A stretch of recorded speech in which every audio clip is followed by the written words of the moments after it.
Oke guys, kita sampai di tempat penginapan.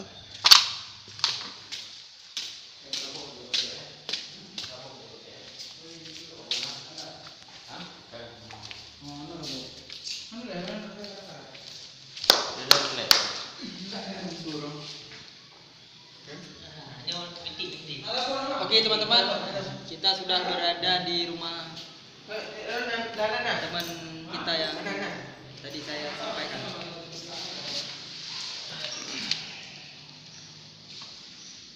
Ini kami lagi menunggu antrian untuk mandi.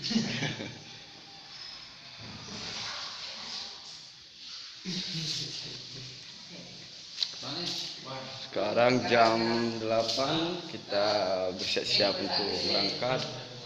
Dan saat ini karena anggotanya banyak harus antri mandi.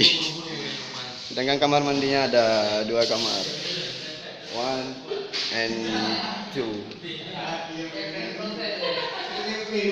Jadi semua harus antri. Setelah ini kita akan melanjutkan lagi ke tempat selanjutnya. Oke, istirahat sejenak.